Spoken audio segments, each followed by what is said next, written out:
Hi all, എല്ലാവർക്കും ഐറ്റ്യൂട്ടറിൻ്റെ മറ്റൊരു സെക്ഷനിലേക്ക് സ്വാഗതം. അപ്പോൾ ഇന്ന് നമ്മൾ ഡിസ്കസ് ചെയ്യാൻ പോകുന്നത് 2018 26 മുതൽ 50 വരെയുള്ള ക്വസ്റ്റ്യൻസ് ആണ്. കഴിഞ്ഞ സെക്ഷനിൽ നമ്മൾ 1 മുതൽ 25 വരെയുള്ള ക്വസ്റ്റ്യൻസ് ഡിസ്കസ് ചെയ്തിട്ടുണ്ടായിരുന്നു.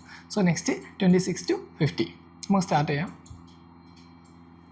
26ാമത്തെ question: India enacted the Geographical Indications of Goods Registration and Protection Act 1999 in order to comply with the obligations to option A ILO, option B IMF, option C UNCTAD, option D WTO.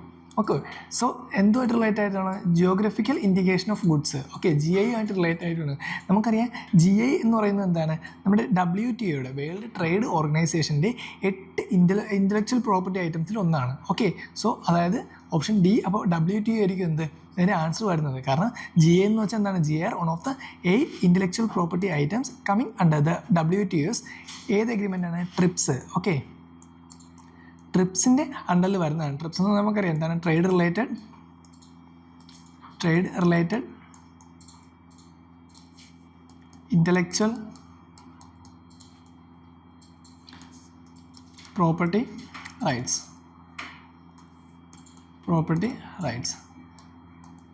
So അതാണ് TRIPS വരുന്നത്. So WTOയിലെ TRIPS agreement അണ്ടറിൽ വരുന്നതാണ് എന്ന് പറയുന്നത് ഈ GI indication എന്ന് പറയുന്നത്. Okay, GI goods എന്ന് പറയുന്നത്. സോ അത് ഏതാണ്? ആൻസർ ഓപ്ഷൻ ഡി ആണ്, WTO ആണ്. So India enacted the GI of goods registration and protection act 1999 in order to comply with the obligations to WTO ആണ്. ഓക്കെ, സോ അതാണ് 26ാമത്തെ question. Next 27. Consider the following statements.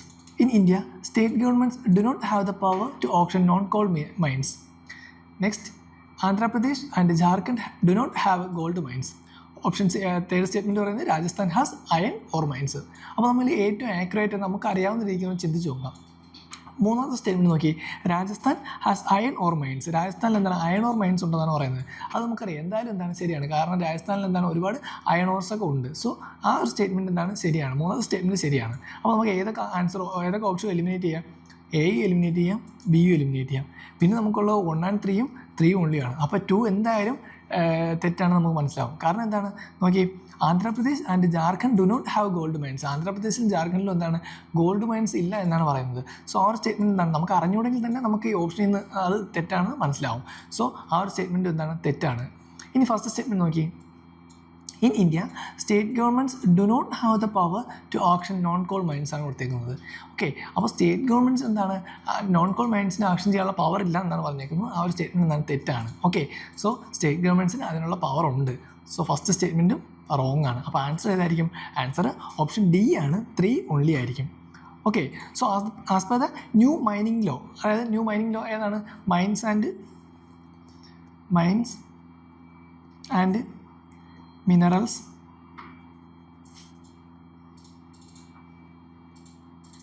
Development and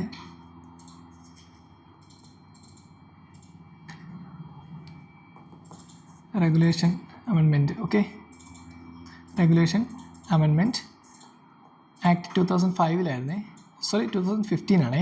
അപ്പോൾ ഈ ഒരു act വെച്ച് എന്താണ്? Non coal mines have to be optioned by the respective state governments എന്നാണ് പറയുന്നത്. ഓക്കെ, സോ ഇവിടെ പറയുന്നത് നോൺ കോൾ മൈൻസ് എന്താണ് സ്റ്റേറ്റ് ഗവൺമെൻറ്റ്സിന് ഓപ്ഷൻ ചെയ്യാൻ പറ്റത്തില്ലെന്നാണ് പറയുന്നത്. പക്ഷേ എന്താണ് ന്യൂ മൈൻസ് പോളിസി വെച്ച്, അതായത് mines and minerals development and regulation amendment act 2015 അനുസരിച്ച് എന്താണ് state governments the respective state governments have the power to auction non coal mines. Okay, so അതുകൊണ്ടാണ് എന്താ ഫസ്റ്റ് സ്റ്റേറ്റ്മെൻറ്റ് നമ്മൾ തെറ്റെന്ന് പറഞ്ഞത്. ഇനി സെക്കൻഡ് സ്റ്റേറ്റ്മെൻറ്റ് നോക്കുന്നത് എന്താണ്? Andhra Pradesh and Jharkhand do not have gold mines എന്നാണ് പറഞ്ഞേക്കുന്നത്. പക്ഷേ അത് തെറ്റാണ്. കാരണം ആന്ധ്രയിലും ജാർഖണ്ഡിലും എന്താണ് ഗോൾഡ് മൈൻസ് ഉണ്ട്. ഇപ്പോൾ ആന്ധ്ര നമ്മൾ നോക്കുകയാണെങ്കിൽ രാംഗിരി, അതുപോലെ അനന്തപൂർ ഡിസ്ട്രിക്റ്റ്, ഇതെല്ലാം എന്താണ്? അനന്തപൂർ ഡിസ്ട്രിക്റ്റ് ഇവിടെ എഴുതാം. അനന്തപൂർ ഡിസ്ട്രിക്റ്റിലാണ് നമ്മുടെ ഈ രാംഗിരിയൊക്കെ വരുന്നത്. അതൊരു ഇമ്പോർട്ടൻറ്റ് ഗോൾഡ് മൈനിങ് സെൻ്ററാണ്. ഓക്കെ, സോ അവിടെ എന്താണ് ആന്ധ്രാപ്രദേശ് നോക്കുകയാണെങ്കിൽ എന്താണ് ആ ഒരു ഏരിയയിൽ ഗോൾഡ് മൈൻസ് നമുക്ക് കാണാനായിട്ട് പറ്റും. അതുപോലെ എന്താണ് ജാർഖണ്ഡിലും ഒരുപാട് ഗോൾഡ് മൈൻസ് കാണുന്നുണ്ട്. ഓക്കെ, സോ ജാർഖണ്ഡ് എന്ന് പറയുന്നത് എന്താണ് അലൂവിയൽ, അതുപോലെ എന്താണ് നേറ്റീവ് ഗോൾഡ് എന്താണ് കൂടുതലും കാണപ്പെടുന്നത് എന്താണ് ജാർഖണ്ഡിലാണ്. സോ അതുകൊണ്ട് എന്താണ് ആ സ്റ്റേറ്റ്മെൻറ്റും തെറ്റാണ്. പിന്നെ നമുക്കറിയാം രാജസ്ഥാനിൽ എന്താണ് അയൺ ഓർസ് ഒരുപാടുണ്ട്. രാജസ്ഥാൻ അല്ല എന്താണ് ഉദയ്പൂർ, ജയ്പൂർ, ഇവിടെ എല്ലാം എന്താണ് മെയിനായിട്ട് അയൺ ഓർസ് കാണാൻ പറ്റുന്നതാണ്. ഓക്കെ, സോ ആൻസർ ആയിരിക്കും ഓപ്ഷൻ ഡി ആയിരിക്കും, 3 ഓൺലിയാണ്. നെക്സ്റ്റ് 28 ക്വസ്റ്റ്യൻ നോക്കാം. 28 With reference to digital payments, consider the following statements. BHIM app allows the user to transfer money to anyone with a UPI-enabled bank account. Second statement, while a chip-in debit card has 4 factors of authentication, BHIM app has only 2 factors of authentication. അപ്പോൾ ഏതൊക്കെ സ്റ്റേറ്റ്മെൻറ്റാണ് ശരിയെന്നാണ് ചോദിച്ചേക്കുന്നത്. First statement നമുക്ക് നോക്കാം. കാരണം നമ്മളിപ്പോൾ എന്താണ് നമ്മളെ നിത്യജീവിതത്തിൽ എന്താണ് യൂസ്ഡ് ആയിട്ടുള്ള കാര്യമാണ് ഈ BHIM ആപ്പ് ആയാലും അതുപോലെ UPI ആയാലും. അപ്പോൾ ഇതെല്ലാം നമുക്ക് എന്താണ് ഡിജിറ്റൽ പേയ്മെൻറ്റിൻ്റെ കാര്യം വരുമ്പോൾ നമുക്ക് ജസ്റ്റ് നമ്മുടെ ഒരു ജനറൽ അവയർനെസ്സിൽ നിന്ന് നമ്മുടെ ഒരു കോമൺ സെൻസിൽ നിന്ന് എന്താണ് നമുക്ക് നോക്കി ശരിയാക്കാൻ പറ്റില്ലെന്ന് നോക്കാം. ഫസ്റ്റ് സ്റ്റേറ്റ്മെൻറ്റ് നോക്കിയേ. BHIM app allows the user to transfer money to anyone with a UPI-enabled bank account. Okay, നമുക്കറിയാവുന്നതാണ്. കാരണം ഇപ്പോൾ എന്താണ് ആർക്ക് വേണോ നമുക്ക് എന്താണ് മൊബൈൽ ആപ്ലിക്കേഷൻ യൂസ് ചെയ്ത് നമുക്ക് എന്താണ് ഒരു UPI-enabled ആയിട്ടുള്ള ബാങ്ക് അക്കൗണ്ട് ഉണ്ടെങ്കിൽ എന്താണ് മണി ട്രാൻസ്ഫർ ചെയ്യാനായിട്ട് സാധിക്കും. സോ അതുകൊണ്ട് ഫസ്റ്റ് സ്റ്റേറ്റ്മെൻറ്റ് നമുക്ക് എന്തായാലും ശരിയാണെന്ന് മനസ്സിലാവും. Next, while a chip-in debit card has 4 factors of authentication, BHIM app has only 2 factors of authentication എന്നാണ് പറഞ്ഞേക്കുന്നത്. അപ്പോൾ നമ്മൾ ആലോചിക്കും നമുക്ക് നമ്മുടെ കയ്യിൽ ഡെബിറ്റ് കാർഡും ഉണ്ട്, അതുപോലെ എന്താണ് ഏതെങ്കിലും ഒരു UPI ഇതുമുണ്ട്. അപ്പോൾ അതിൽ ഡെബിറ്റ് കാർഡിൽ 4 factors of authenticationും BHIMൽ എന്താണ് 2 factors of authentication ആണ് ഉള്ളതെന്നാണ് പറഞ്ഞേക്കുന്നത്. നമുക്ക് നോക്കാം. ഡെബിറ്റ് കാർഡ് എന്ന് വെച്ചാൽ എന്താണ് അതൊരു ഫിസിക്കൽ കാർഡാണ്. അപ്പം നമുക്ക് ഡെബിറ്റ് കാർഡിൽ വരുന്നെങ്കിൽ ആ ഫിസിക്കൽ കാർഡും ഫിസിക്കൽ കാർഡും അതുകൂടാതെ എന്താണ് ഒരു പിന്നും മാത്രമേ നമുക്ക് കാണത്തുള്ളൂ ഡെബിറ്റ് കാർഡിൽ. അപ്പോൾ നമുക്ക് അതിന് ഏകദേശം 2 factors ഓഫ് ഓതൻറ്റിക്കേഷൻ്റെ ആവശ്യമേ വരുന്നുള്ളൂ. കാരണം അവിടെ എന്താണ് ഒരു ഡെബിറ്റ് കാർഡും കാണും, ഒരു ഫിസിക്കലായിട്ടുള്ളൊരു കാർഡും ഉണ്ട്, അതുകൂടാതെ ആ കാർഡിന് എന്താണ് ഒരു പിന്ന് നമ്മൾ ക്രിയേറ്റ് ചെയ്യുന്ന ഒരു പിന്നും ഉണ്ട്. സോ അത് മാത്രമാണ് എന്ത് ഡെബിറ്റ് കാർഡിൻ്റെ ഓതൻറ്റിക്കേഷനിൽ വരുന്നത്. സോ അതുകൊണ്ട് എന്താണ് ഇവിടെ പറയുന്നത് ചിപ്പിൻ ഡെബിറ്റ് കാർഡ്സിന് 4 factors ഓഫ് ഓതൻറ്റിക്കേഷൻ ഉണ്ടെന്നാണ് പറയുന്നത്. സോ ആ ഒരു സ്റ്റേറ്റ്മെൻറ്റ് അപ്പോൾ എന്താണ് തെറ്റാണെന്ന് മനസ്സിലാവും. നെക്സ്റ്റ് ഇനി അടുത്ത് എന്താണ് BHIM ആപ്പിൻ്റെ കാര്യം നോക്കണമെങ്കിൽ അതാണ് നമുക്ക് എന്താണ് ആദ്യം നമുക്കൊരു ആപ്പ് എടുക്കണം. ഇപ്പോൾ ഏതാണോ ഇപ്പോൾ ഗൂഗിൾ പേ അല്ലെങ്കിൽ ഏതാണെങ്കിലും എന്താണ് നമ്മുടെ മൊബൈൽ ഡിവൈസുമായിട്ട് കണക്റ്റ് ആകുന്ന ഒരു ആപ്പ് ആദ്യം എടുക്കണം. ഓക്കെ, സോ അവിടെ അപ്പോൾ ഒരു ഫാക്ടറായി അവിടെ. ദെൻ അത് കഴിഞ്ഞിട്ട് എന്താണ് ഈ ആപ്പിൽ നമ്മൾ ലോഗിൻ ചെയ്യണം. അതിപ്പോൾ നമുക്ക് ബയോമെട്രിക് ആയിട്ടോ അല്ലെങ്കിൽ പിൻ യൂസ് ചെയ്തോ അപ്പോൾ എങ്ങനെയായാലും എന്താണ് ലോഗിൻ ചെയ്യാം. ഓക്കെ, അപ്പോൾ തന്നെ എന്താണ് 2ആയി. പിന്നെ നമുക്ക് എന്താണ് ഈ പേയ്മെൻറ്റ് ചെയ്യണമെങ്കിൽ നമുക്ക് അവിടെ ഒരു UPI പിന്ന് ആവശ്യമാണ്. ഓക്കെ, അവിടെ നമുക്കൊരു പിന്ന് ആവശ്യമുണ്ട്, UPI പിന്ന്. സോ 3ആയി. അപ്പോൾ ഏകദേശം എന്താണ് BHIM ആപ്പിൽ എത്രയാണ് ഇവിടെ 2 factors എന്നാണ് പറഞ്ഞത്. പക്ഷേ എത്രയുണ്ട് ഏറ്റവും കുറഞ്ഞ മിനിമം എന്താണ് ഒരു 3 factor ഉണ്ട്. കാരണം നമുക്ക് അവിടെ ഏതെങ്കിലും ഒരു BHIM ആപ്പ് വേണം, ദെൻ അതിൽ ലോഗിൻ ചെയ്യണം. ലോഗിൻ ചെയ്യാനായിട്ട് നമ്മൾ എന്തൊക്കെ യൂസ് ചെയ്യാം, ബയോമെട്രിക് യൂസ് ചെയ്യാം, അതായത് നമ്മുടെ ഫിംഗർ പ്രിൻറ്റ്, ഫേസ്, ഇതെല്ലാം എന്താണ് നമുക്ക് യൂസ് ചെയ്യാം.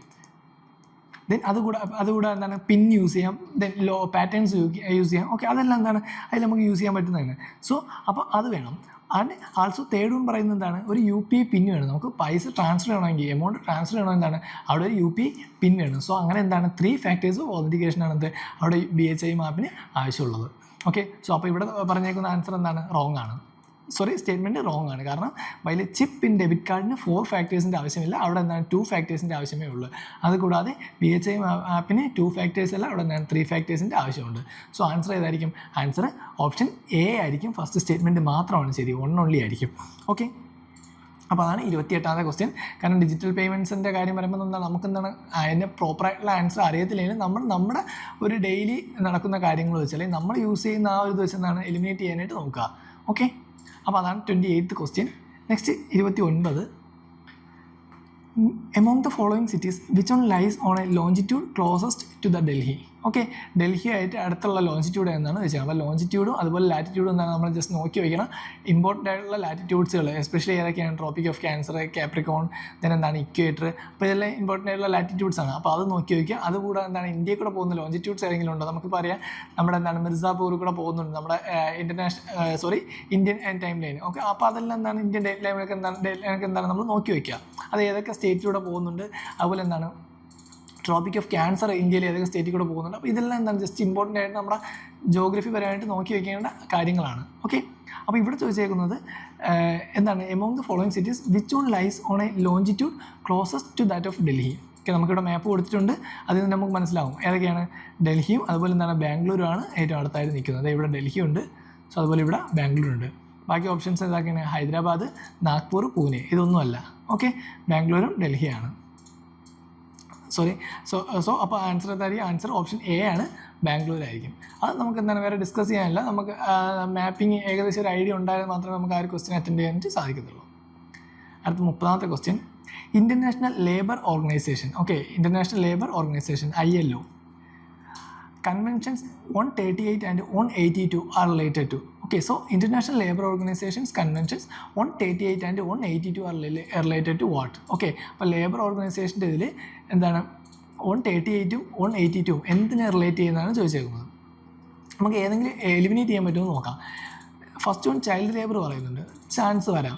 സെക്കൻഡ് ഒന്ന് പറയുന്നത് നോക്കി, adaptation of agriculture practices to global climate change. Okay, ഇവിടെ ലേബർ ഓർഗനൈസേഷൻ്റെ ഒരു കൺവെൻഷനാണ് പറഞ്ഞേക്കുന്നത്. ഓക്കെ, സോ അതിലെന്താണ് ഇൻ്റർനാഷണൽ ലേബർ ഓർഗനൈസേഷൻ ഇത് വരുമ്പോൾ എന്താണ് നമുക്ക് adaptation of agriculture practices to global climate change എന്താണ് അത് വേറെ അത് ചെയ്യാനായിട്ട് വേറെ ഒരുപാട് ഓർഗനൈസേഷൻ വരുമായിരിക്കും. അത് ഇവിടെ പറയുന്നത് എന്താണ് കൺവെൻഷൻ 138ഉം അതുപോലെ 182 ആണ് പറയുന്നത്. സോ അതെന്താണ് അതല്ല, ഓപ്ഷൻ ബി അല്ല. Then regulation of food prices and food security പറയുന്നുണ്ട്. ഓക്കെ, അതും അല്ല. ആൻസർ ഏതാണ്? ആൻസർ ഓപ്ഷൻ എ ആണ്, ചൈൽഡ് ലേബറാണ് വരുന്നത്. ഇൻ്റർനാഷണൽ ലേബർ ഓർഗനൈസേഷൻ്റെ കൺവെൻഷൻ 138ഉം 182 എന്തുമായിട്ട് റിലേറ്റഡ് ആയിട്ടുള്ളതാണ്? അത് ചൈൽഡ് ലേബറുമായിട്ട് റിലേറ്റഡ് ആയിട്ടുള്ളതാണ്. ഓക്കെ, അപ്പോൾ നമുക്ക് നോക്കാം. ഫസ്റ്റ് 138 എന്താണ് പറയുന്നത്? 188 പറയുന്നത് വെച്ചാൽ member countries of the ILO, അതായത് ഇൻ്റർനാഷണൽ ലേബർ ഓർഗനൈസേഷനിൽ മെമ്പർ കൺട്രീസ് എന്ത് ചെയ്യണം? Fix the minimum age for admission to employment of a child. Fix the minimum age. Okay, minimum age എന്ത് ചെയ്യണം? ഫിക്സ് ചെയ്യണം. Fix the minimum age to for the admission to employment or work within the territory. Okay, അതാണ് പറയുന്നത്. അപ്പം 138 പറയുന്നത് fix the minimum age പറയുന്നുണ്ട്. Then next 182 പറയുന്നത് എന്താണ്? 182 calls for the prohibition and elimination of the worst form of child labour. Okay, prohibition and elimination of worst form of child labor. Okay, അപ്പോൾ ഈ waste form of child labour എന്ന് വെച്ചാൽ എന്തൊക്കെയാണ്? Including slavery, അതുപോലെ forced labour, child trafficking. അപ്പോൾ ഇതൊക്കെയാണ് എന്ത് ഏറ്റവും waste form of child labour എന്ന് പറയുന്നത്. അപ്പോൾ ഇതൊക്കെ എന്താണ് പ്രൊഹിബിറ്റ് ചെയ്യുക എന്നതാണ് ILOയുടെ അല്ല ഇൻ്റർനാഷണൽ ലേബർ ഓർഗനൈസേഷൻ്റെ 182 പറയുന്നത്, കൺവെൻഷൻ 182 പറയുന്നത്. അപ്പോൾ so the both are related to child labour. അതുകൊണ്ട് എന്താണ് ആൻസർ ഓപ്ഷൻ എ ആയിരിക്കും, ചൈൽഡ് ലേബർ ആയിരിക്കും. ഓക്കെ, സോ അതാണ് 13th question. Next 31, regarding money bill which of the following statements is not correct. Okay, not കറക്റ്റാണ് ചോദിച്ചിരിക്കുന്നത് മണി ബില്ലിന് related. First statement നോക്കി. അപ്പോൾ മണി ബില്ല് പറയുമ്പോൾ നമ്മൾ ആലോചിക്കുക, നമ്മൾ ആർട്ടിക്കിൾ 110 എന്ത് മണി ബില്ലിനെ പറ്റി പറയുന്നത്. First statement, a bill shall be deemed to be a money bill if it contains only provisions relating to imposition, abolition, remission, alteration or regulation of any tax. Okay, so money bill എന്താണെന്ന് നമുക്കറിയാം. Money bills എന്താണ് contain ചെയ്യുന്നത്? Only provisions relating to imposition, abolition, remission, alteration or regulation of the any tax. അപ്പോൾ അതെന്താണ് ശരിയായിട്ടുള്ള statement ആണ്. Okay, so ആ statement ശരിയാണ്. സെക്കൻഡ് നോക്കി, a money bill has provisions for the custody of the consolidated fund of India or the contingency fund of India. Okay, ഇതും നമുക്കറിയാവുന്ന കാര്യമാണ്. മണി ബിൽ എന്തിൻ്റെ പ്രൊവിഷനാണ്? അത് the custody of the consolidated fund of India. Okay, consolidated fund അല്ലെങ്കിൽ contingency ഫണ്ടിലാണ് അത് concentrate ചെയ്യുന്നത്. So ആ statement എന്താണ് ശരിയാണ്. ഇനി മൂന്നാമത് നോക്കി, a money bill is concerned with the appropriation of moneys out of the contingency fund of India എന്നാണ് പറഞ്ഞേക്കുന്നത്. ഓക്കെ, കണ്ടിജൻസി ഫണ്ട് ഓഫ് ഇന്ത്യ ആണോ? നോർമലി ഏതാണ്? കൺസോളിഡേറ്റഡ് ഫണ്ട് ഓഫ് ഇന്ത്യ ആണ് അവിടെ വരുന്നത്. ഓക്കെ, സോ കണ്ടിജൻസി ഫണ്ട് അല്ല, നമുക്കറിയാം കൺസോളിഡേറ്റഡ് ഫണ്ടാണ് എന്ത് money bill concerned with appropriation of moneys out of എവിടെ നിന്നാണ്? കൺസോളിഡേറ്റഡ് ഫണ്ട് ഓഫ് ഇന്ത്യയാണ്, കണ്ടിജൻസി ഫണ്ട് അല്ല. സോ അതുകൊണ്ട് എന്താണ് ആ ഒരു സ്റ്റേറ്റ്മെൻറ്റാണ് റോങ് എന്ന് പറയുന്നത്. നെക്സ്റ്റ് പറയുന്നത് നോക്കി, a money bill deals with the regulation of borrowing of money or giving of any guarantee by the government of India. So അതും എന്താണ് ശരിയായിട്ടുള്ള സ്റ്റേറ്റ്മെൻ്റ് ആണ്. അപ്പോൾ ആൻസർ ഏതായിരിക്കും? ആൻസർ ഓപ്ഷൻ സി ആണ്. ഓപ്ഷൻ സി ആണ് ഇതിൽ റോങ് എന്ന് പറയുന്നത്. നോട്ട് കറക്റ്റാണ് നമ്മൾ ചോദിച്ചേക്കുന്നത്. ഓക്കെ, ക്വസ്റ്റ്യൻ നന്നായിട്ട് വായിക്കുക, കാരണം നോട്ട് കറക്റ്റ് മാറി കറക്റ്റ് ആയിപ്പോയാൽ നമുക്ക് ആൻസർ മാറും. ഓക്കെ, സോ ആൻസർ പറയുന്നത് ഏതാണ്? ആൻസർ ഓപ്ഷൻ സി ആണ്. A money bill is concerned with the appropriation of moneys out of the contingency fund of India എന്നാണ് കൊടുത്തേക്കുന്നത്. കണ്ടിജൻസി ഫണ്ട് അല്ല, ഏത് ഫണ്ടാണ്? കൺസോളിഡേറ്റഡ് ഫണ്ട് ഓഫ് ഇന്ത്യ ആണ്. ഓക്കെ, സോ അതാണ് അവിടെ മിസ്റ്റേക്ക് വന്നേക്കുന്നത്. ഓക്കെ, അപ്പോൾ അതാണ് 31ാമത്തെ ക്വസ്റ്റ്യൻ. മണി ബില്ലുമായിട്ട് റിലേറ്റഡ് ആയിട്ടുള്ള മണി ബില്ല് UPSC ഇമ്പോർട്ടൻ്റ് ആയിട്ടുള്ള ഒരു ടോപ്പിക്കാണ്. നമുക്കത് ഇതിൽ പൊളിറ്റിയിൽ ചോദിക്കാം, അതുപോലെ തന്നെ എന്താണ് വേണമെങ്കിൽ എക്കണോമിക്സിലും മണി ബില്ല് റിലേറ്റഡ് ആയിട്ടുള്ള ക്വസ്റ്റ്യൻസ് ചോദിക്കാം. അപ്പോൾ മണി ബില്ല് എന്താണ് ഇമ്പോർട്ടൻ്റ് ആയിട്ട് നോക്കി വയ്ക്കുക. ആർട്ടിക്കിൾ മറക്കരുത്, ആർട്ടിക്കിൾ 110 ആണ്. ഓക്കെ, 110 ആണ്. Next 32, with reference to the election of President of India, consider the following statement. അപ്പോൾ പ്രസിഡൻറ്റിൻ്റെ ഇലക്ഷനെ പറ്റിയുള്ള ക്വസ്റ്റ്യനാണ് ചോദിച്ചേക്കുന്നത്. First statement, the value of the vote of each MLA varies from state to state.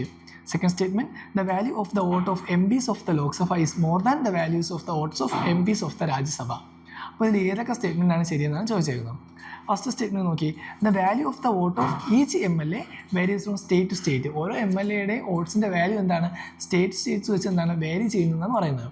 അപ്പോൾ ഈ ഒരു സ്റ്റേറ്റ്മെൻറ്റ് നമുക്ക് അറിയാം, പ്രസിഡൻറ്റ് ഇലക്ഷനെ പറ്റി പഠിച്ചിട്ടുണ്ടെങ്കിൽ നമുക്കറിയാം ഈ ഒരു സ്റ്റേറ്റ്മെൻറ്റ് എന്താണ് ശരിയാണ്. കാരണം ഓരോ MLAയ്ക്കും എന്താണ് ഓരോ സ്റ്റേറ്റിനും എന്താണ് value of the MLA change ചെയ്തുകൊണ്ടിരിക്കും സ്റ്റേറ്റ് ടു സ്റ്റേറ്റിൽ. കാരണം എന്താണ് പലയിടത്തും MLAമാരുടെ എണ്ണം എന്താണ് ഈക്വൽ ആയിരിക്കത്തില്ല. സോ അതുകൊണ്ട് എന്താണ് ആ ഒരു സ്റ്റേറ്റ്മെൻറ്റ് ശരിയാണ്. ഫസ്റ്റ് സ്റ്റേറ്റ്മെൻറ്റ് അപ്പോൾ എന്താണ് ശരിയാണ്. ഓക്കെ, സോ ഫസ്റ്റ് സ്റ്റേറ്റ്മെൻറ്റ് പറയുന്നത് value of the MLAs would differ from state to state.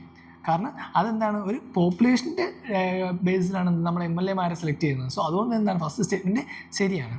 ഇനി സെക്കൻഡ് സ്റ്റേറ്റ്മെൻറ്റ് പറയുകയാണ് എന്താണ് the value of votes of MPs. Okay, MPസിൻ്റെ ലോക്സഭയിലെ MPസിൻ്റെ വോട്ട്സിൻ്റെ value is more than that of the values of vote of MPs of Rajya Sabha എന്നാണ് പറയുന്നത്. അപ്പോൾ president election നോക്കുമ്പോൾ എന്താണ് MPസിൻ്റെ വോട്ട്സിന് അവിടെ ചേഞ്ച് വരുന്നില്ല. അതിപ്പോൾ ലോക്സഭ ആയാലും ഈവൻ രാജ്യസഭ ആയാലും ഏതായാലും എന്താണ് അപ്പർ ഹൗസ് ആയാലും ലോവർ ഹൗസ് ആയാലും എന്താണ് MPസിൻ്റെ വോട്ട്സിൻ്റെ വാല്യൂ എന്തായിരിക്കും സെയിം ആയിരിക്കും. ഓക്കെ, സോ ലോക്സഭ MPസിന് വാല്യൂ കൂടുതൽ, രാജ്യസഭ MPസിന് വാല്യൂ കുറവ്, അങ്ങനെയില്ല. സോ അതുകൊണ്ട് എന്താണ് ആ ഒരു സ്റ്റേറ്റ്മെൻറ്റ് തെറ്റാണ്. അപ്പോൾ ആൻസർ ഏതായിരിക്കും? ആൻസർ ഓപ്ഷൻ എ ആണ്, 1 only ആയിരിക്കും. ഓക്കെ, കാരണം സെക്കൻഡ് സ്റ്റേറ്റ്മെൻറ്റ് തെറ്റാണ്. നമുക്കറിയാം ഇപ്പോൾ പ്രസിഡൻറ്റ് ഇലക്ഷനെ പറ്റി നോക്കുകയാണെങ്കിൽ നമ്മൾ വേറെ എന്തൊക്കെയാണ് നോക്കേണ്ടത്? ഫസ്റ്റ് ഒരു ഇലക്ട്രൽ കോളേജ് കാണും പ്രസിഡൻറ്റിനെ സെലക്ട് ചെയ്യാനായിട്ട്. ഇലക്ട്രൽ കോളേജ് ഉണ്ട്. അപ്പോൾ അത് ആരൊക്കെയാണുള്ള ഇലക്ട്രൽ കോളേജിൽ? Elected members of Lok Sabha, Rajya Sabha first അവർ, then elected members of Lok Sabha and Rajya Sabha, then also legislative assemblies of states, elected members of legislative assembly of states. Then ആരുണ്ട്? legislative assembly of union territories of ഏതൊക്കെയാണ്? Delhi and Puducherry, okay, അല്ലെങ്കിൽ പോണ്ടിച്ചേരി. അപ്പോൾ ഇത് മൂന്നും എന്താണ് ഉണ്ട്. Okay, so ഇവിടെ എന്താണ് നമ്മുടെ ഇലക്ട്രൽ കോളേജിൽ ഇൻക്ലൂഡ് ആവുന്ന ആൾക്കാരാണ്. ദെൻ ഇത് കൂടെ എന്താണ് നമ്മൾ എങ്ങനെയാണ് എലക്ട് ചെയ്യുന്നത്? ഇത് ഇൻഡയറക്റ്റ് ഇലക്ഷനാണ്. ഓക്കെ, നമ്മൾ ഡയറക്റ്റായിട്ട് പോയി ആളുകൾ എന്താണ് എലക്ട് ചെയ്യുന്നതല്ല. ഒരു ഇലക്ട്രൽ കോളേജ് വെച്ച് ഇൻഡയറക്റ്റ് ആയിട്ടാണ് എന്ത് പ്രസിഡന്റിനെ എലക്ട് ചെയ്യുന്നത്. So it's indirectly elected by the principle of proportional representation by means of single transferable vote system. അതാണ് എന്ത് പ്രസിഡന്റ് ഇലക്ഷൻ വരുന്നത്. ഓക്കെ, സിംഗിൾ ട്രാൻസ്ഫറബിൾ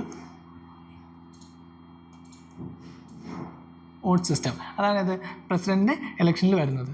ഓക്കെ, അപ്പോൾ ആരാണിത് കണ്ടക്ട് ചെയ്യുന്നത്? നമുക്കറിയാം കണ്ടക്ട് ചെയ്യുന്ന ആരായിരിക്കും? ഇലക്ഷൻ കമ്മീഷൻ ഓഫ് ഇന്ത്യയാണ്. ഓക്കെ, ഇലക്ഷൻ കമ്മീഷൻ ഓഫ് ഇന്ത്യയാണ് ഇത് കണ്ടക്ട് ചെയ്യുന്നത്, പ്രസിഡന്റ് ഇലക്ഷൻ കണ്ടക്ട് ചെയ്യുന്നത്. ഓക്കെ, ആർട്ടിക്കിൾ 324 പറയുന്നത്. ആർട്ടിക്കിൾ 324 324. ഓക്കെ, ആർട്ടിക്കിൾ 324 എന്താണ് പറയുന്നത്? ഇലക്ഷൻ കമ്മീഷൻ ഓഫ് ഇന്ത്യയാണ് പ്രസിഡന്റ് ഇലക്ഷൻ കണ്ടക്ട് ചെയ്യുന്നത്, പ്രസിഡന്റ് ഇലക്ഷൻ കണ്ടക്ട് ചെയ്യുന്നത്. ഓക്കെ, സോ അതാണ് നമുക്ക് ഇലക്ഷൻ ഓഫ് പ്രസിഡന്റിനെ പറ്റി നോക്കാനുള്ളത്. എന്താണ് value of votes of each MLA varies from state to state, then but the values of MPs are same even in the Rajya Sabha Lok Sabha. Okay, രാജ്യസഭയിലും ലോക്സഭയിലും എന്താണ് സെയിം ആണ്. ദെൻ ആരാണ് ഇത് നടത്തുന്നത്? ഇലക്ഷൻ കമ്മീഷൻ ഓഫ് ഇന്ത്യയാണ് ഇലക്ഷൻ കണ്ടക്ട് ചെയ്യുന്നത്. ആർട്ടിക്കിൾ 324 ആണ് അതിനെപ്പറ്റി പറയുന്നത്. then consist of an electoral college including ആരൊക്കെയാണ്? elected members of Lok Sabha, Rajya Sabha, legislative assembly of states, legislative assemblies of union territories of Delhi, Puducherry. ഇതെല്ലാം എന്താണ് electoral കോളേജിൽ ഉള്ളവരാണ്. ദെൻ നമ്മൾ പറഞ്ഞു എങ്ങനെയാണ് പ്രൊപ്പോർഷണൽ റെപ്രസെൻറ്റേഷൻ ആണ്, സിംഗിൾ ട്രാൻസ്ഫറബിൾ വോട്ട് സിസ്റ്റമാണ് അവിടെ ഇൻക്ലൂഡ് ചെയ്യുന്നത്. ഓക്കെ, സോ അതാണ് എന്ത് 32ാമത്തെ ക്വസ്റ്റ്യൻ. അപ്പോൾ ആൻസർ ഓപ്ഷൻ എ ആയിരിക്കും. Okay, 1 only. നെക്സ്റ്റ് 33ാമത്തെ ക്വസ്റ്റ്യൻ നോക്കാം. In the Indian context what is the implication of ratifying additional protocol with the international atomic energy agency, IAEA പറ്റിയാണ് ചോദിച്ചേക്കുന്നത്. Okay, in the Indian context what is the implication of ratifying additional protocol within the international atomic energy agency, IAEA. Option A, the civilian nuclear reactors come under the IAEA safeguards. Option B, the military nuclear installations come under the inspection of IAEA. Option C, the country will have the privilege to buy uranium from the nuclear suppliers group, that is NSG. Then option D, the country automatically becomes the member of NSG, nuclear supplier group. അപ്പോൾ ഏതാണ് ശരിയെന്നാണ് ചോദിച്ചേക്കുന്നത്. Answer ഏതാണ്?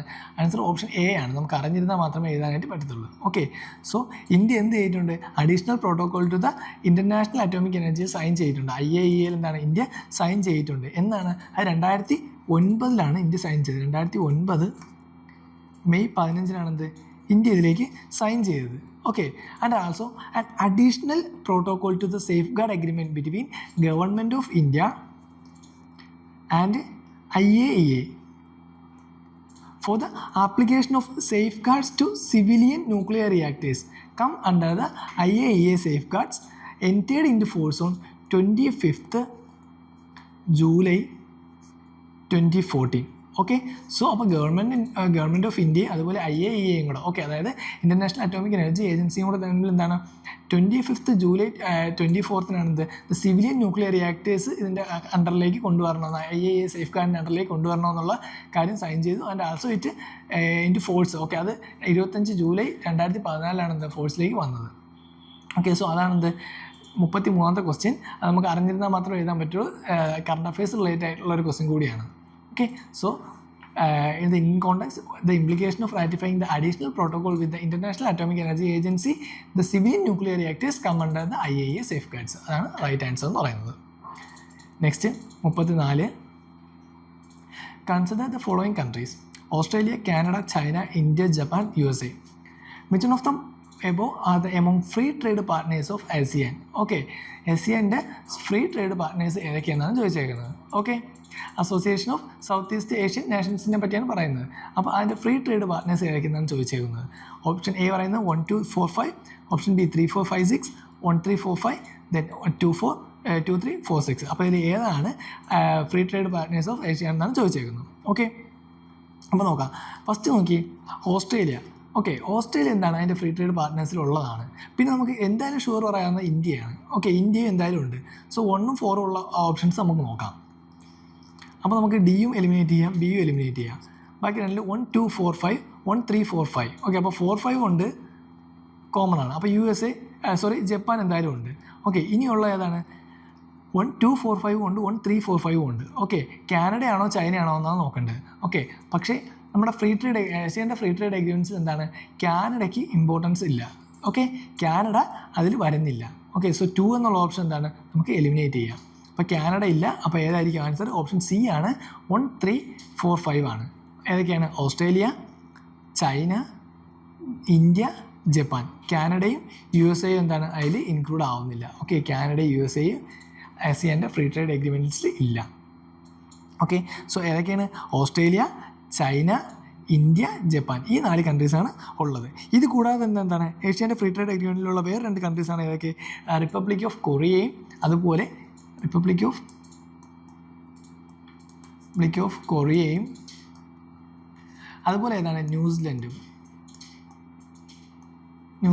ഇവ രണ്ടുപേരും എന്താണ് ഈ 4 countries കൂടാതെ republic of Korea അതുപോലെ ന്യൂസിലൻഡും എന്താണ് ഏഷ്യൻ്റെ ഫ്രീ ട്രേഡ് പാർട്ട്നേഴ്സിൽ ഇൻക്ലൂഡഡ് ആണ്. ഓക്കെ, സോ അപ്പോൾ എന്താണ് നമ്മൾ ജസ്റ്റ് ഇതുപോലുള്ള ട്രേഡിംഗ് പാർട്ട്നേഴ്സിന് നോക്കുമ്പോൾ എന്താണ് ഫ്രീ ട്രേഡ് അഗ്രിമെൻറ്റ്സിൽ ഫ്രീ ട്രേഡ് പാർട്ട്നേഴ്സ് ഏതൊക്കെയാണ്? അപ്പോൾ ഏഷ്യനായാലും അതുപോലെ എന്താണ് വേറെ ഒരുപാടുണ്ട്, ബാർക്ക്, സാർക്ക്. അപ്പോൾ ഇതിലെല്ലാം എന്താണ് നമ്മൾ ജസ്റ്റ് ഒന്ന് നോക്കി വയ്ക്കുക. ഓക്കെ, ബ്രിക്സിലുണ്ട്. അപ്പോൾ അതെല്ലാം എന്താണ് അതിനെപ്പറ്റി അതിലൊക്കെ ഏതൊക്കെ മെമ്പേഴ്സാണ് ഇൻക്ലൂഡ് ആയിട്ടുള്ളത്, അവരുടെയൊക്കെ ഇമ്പോർട്ടൻസ് എത്രത്തോളം ഉണ്ട് എന്നുള്ള കാര്യം ജസ്റ്റ് എന്താണ് ഒരു ഷോർട്ട് നോട്ട് പോലെ എന്താണ് ജസ്റ്റ് നോക്കി വയ്ക്കുക നമ്മൾ. Next 35. With reference to the Global Alliance for Climate Smart Agriculture, GACSA, which of the following statements is or are correct? Okay, അപ്പോൾ GACSA അതിൽ ഏതൊക്കെ സ്റ്റേറ്റ്മെൻറ്റാണ് കറക്റ്റ് എന്ന് നോക്കിയിരിക്കുന്നത്. First one, GACSA is an outcome of the climate summit held in Paris in 2015.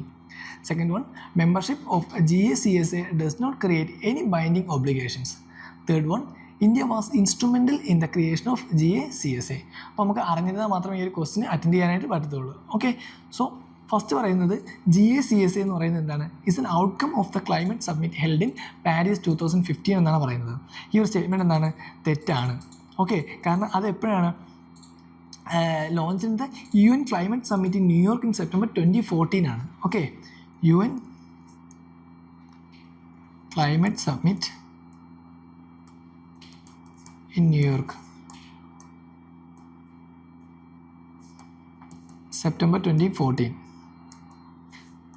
Then also well the concept of climate smart agriculture. Okay, ഇവിടെ climate smart agriculture പറ്റിയാണ് പറയുന്നത്. Okay, the concept of climate smart agriculture was presented earlier at the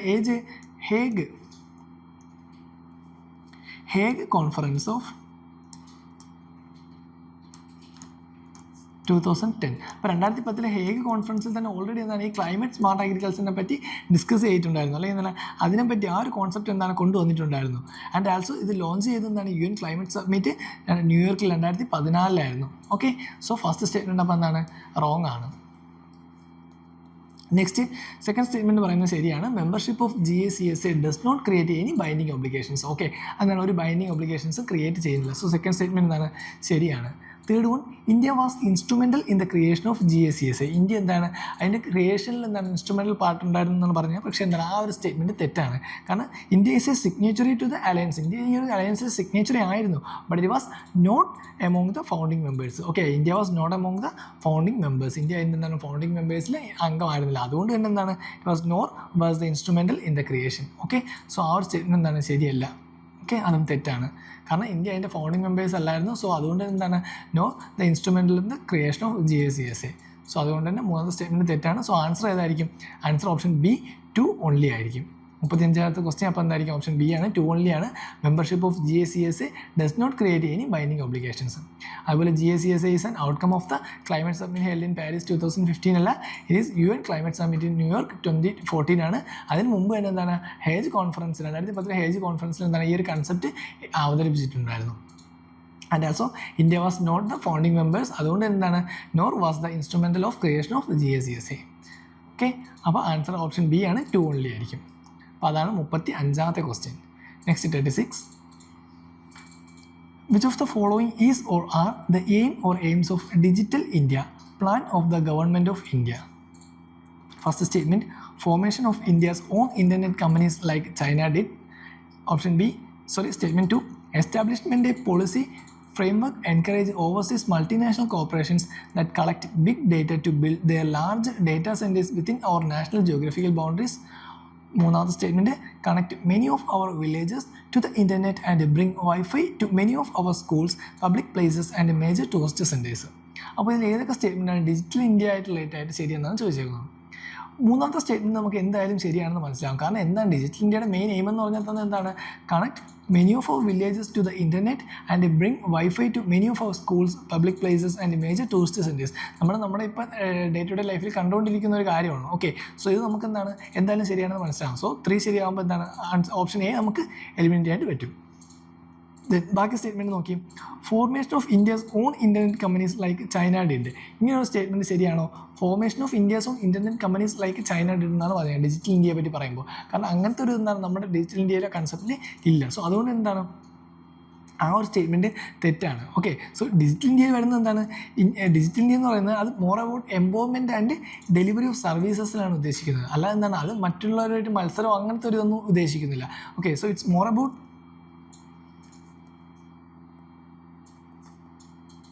empowerment and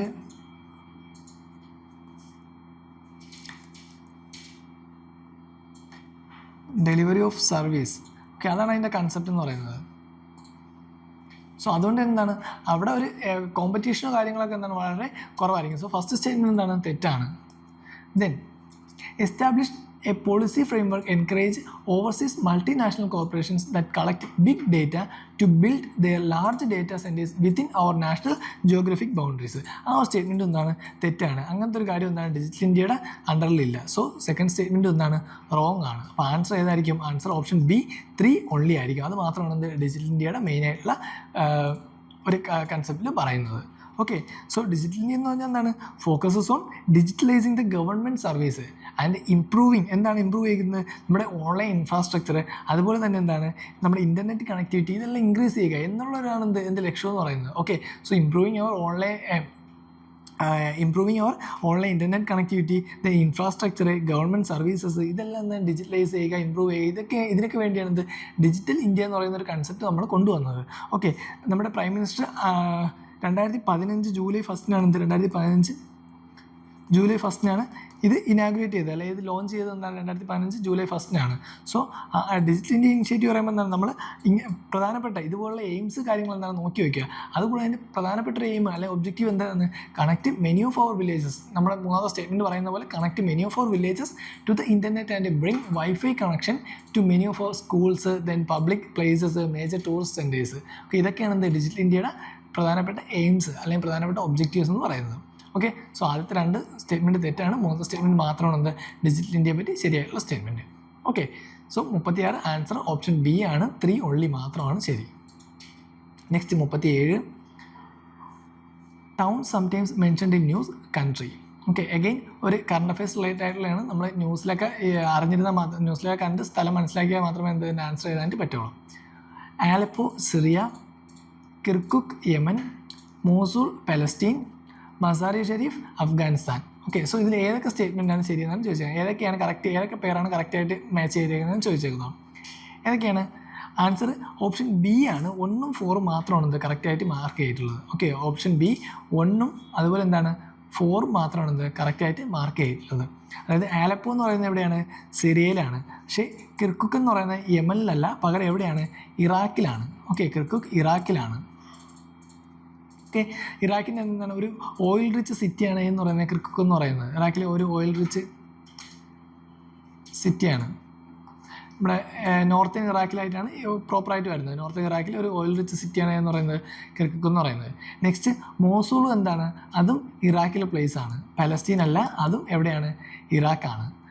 ആലപ്പോ Syria, അതുപോലെ Mazari Sharif അഫ്ഗാനിസ്ഥാനാണ്. Okay, നമ്മുടെ ഇപ്പോൾ എന്താണ് ആലപ്പോയിലൊക്കെ എന്താ നമ്മുടെ Syrian civil വാറും ഒക്കെ റിലേറ്റഡ് ആയിട്ടാണ് എന്ത് ഈ ഒരു പ്ലേസ് വന്നിട്ടുള്ളത്.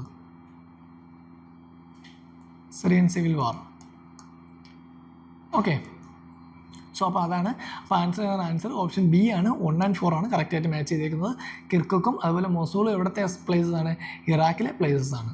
ഓക്കെ, അപ്പോൾ നമ്മുടെ ന്യൂസിൽ വരുന്ന ഇതുപോലുള്ള പ്ലേസുകൾ ജസ്റ്റ് നോക്കി വയ്ക്കുക. ഇപ്പോൾ റീസെൻ്റിലായിട്ട് എവിടെയെങ്കിലുമൊക്കെ ഇതുപോലെ വാർ, അതുപോലെ എത്നിക് കോൺഫ്ലിക്ട്സുകൾ, അങ്ങനത്തെ കാര്യങ്ങളുണ്ടെങ്കിൽ ആ പ്ലേസിലേക്ക് കുറച്ച് ഇമ്പോർട്ടൻസ് കൊടുത്ത് നോക്കി വയ്ക്കുക. അതൊക്കെ ഏത് റീജിയനിലായിട്ടായിരിക്കും വരുന്നതെന്ന്.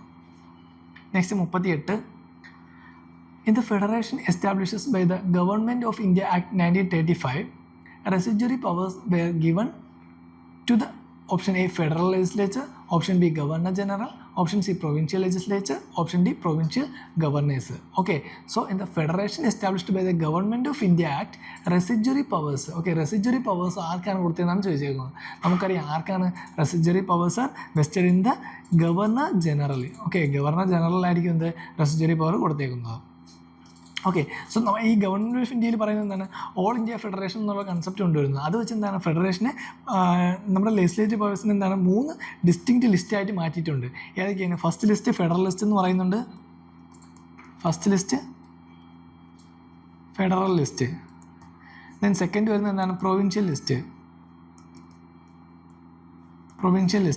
തേർഡ് വരുന്നത് concurrent list. Okay, so federal list എന്ന് പറയുമ്പോൾ എന്തിനാണ്? നമ്മുടെ സെൻറ്ററുമായിട്ട് റിലേറ്റഡ് ഉള്ള സബ്ജക്റ്റാണ് അത് വരുന്നത്. Subject related to centre.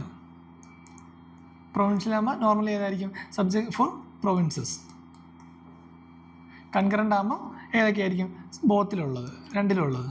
ഇനി ഇത് 3ലും ഇല്ലാതെ. Okay, so any subject which are not specifically mentioned in these 3 list, ഈ 3 ലിസ്റ്റിലും ഇല്ലാത്തതിനാണ് നമ്മൾ എന്തെന്ന് പറയുന്നത്?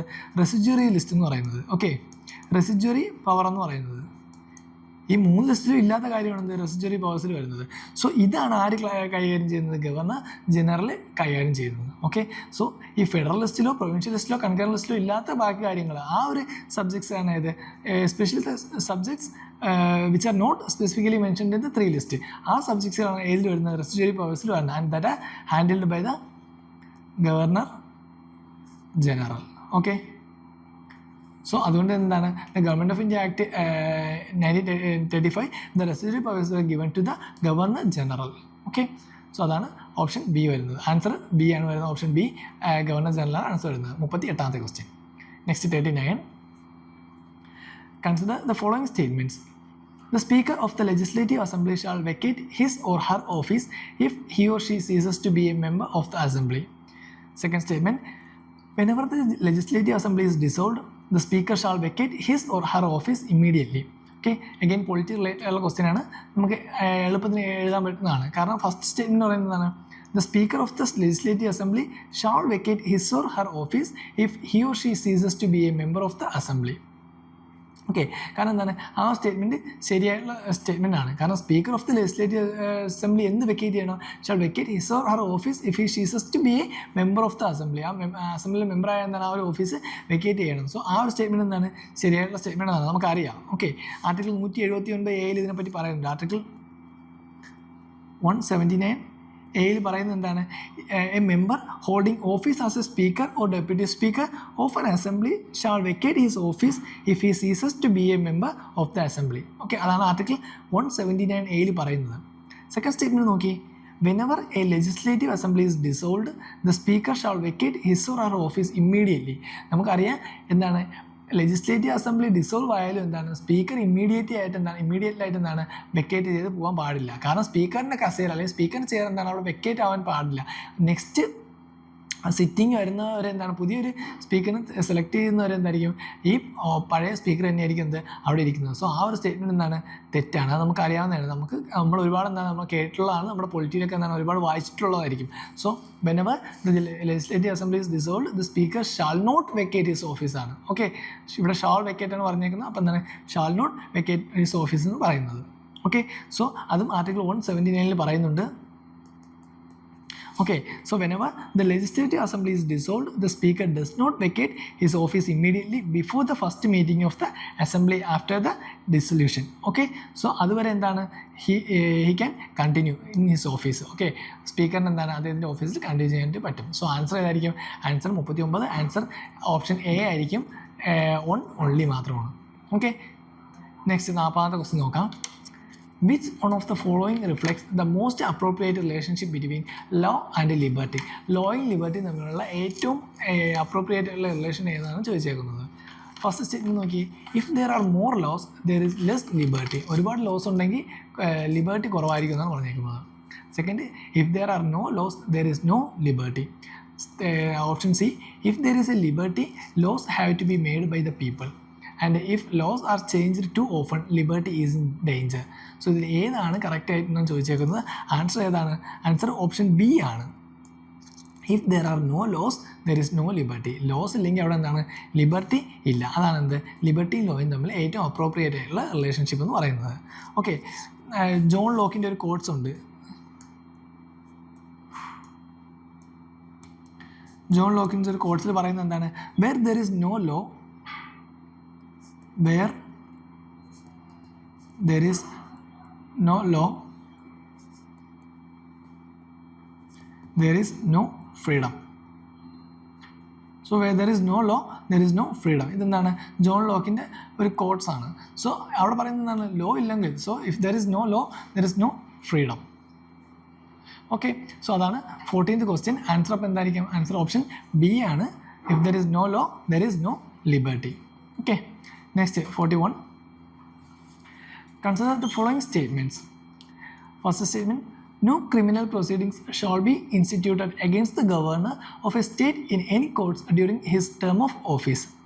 Second statement, the emoluments and allowances of the governor of a state shall not be diminished during his term of office. അപ്പോൾ ഇതിൽ ഏതൊക്കെ statement ആണ് ശരിയെന്നാണ് ചോദിച്ചേക്കുന്നത്. Okay, first statement ഒന്നും കൂടെ നോക്കി. No criminal proceedings shall be instituted against the governor of a state in any court during his term of office. ഈ ഒരു statement എന്താണ് ശരിയായിട്ടുള്ള സ്റ്റേറ്റ്മെൻ്റ് ആണ്. കാരണം ഗവർണർ എന്താണ് ആ ഒരു പൊസിഷനിൽ ഇരിക്കുന്ന ടൈമിൽ എന്താണ് ഒരു കോർട്ടിനും അദ്ദേഹത്തിൻ്റെ കീഴിൽ എന്താണ് അല്ലെങ്കിൽ എന്താണ് ഒരു ക്രിമിനൽ പ്രൊസീഡിങ്സിൻ്റെ പേരിൽ എന്താണ് അദ്ദേഹത്തിനെതിരെ കേസെടുക്കാനായിട്ട് പറ്റില്ല. സോ അതാണ് ഫസ്റ്റ് സ്റ്റേറ്റ്മെൻറ്റ് പറയുന്നത്. സോ അത് ശരിയാണ്.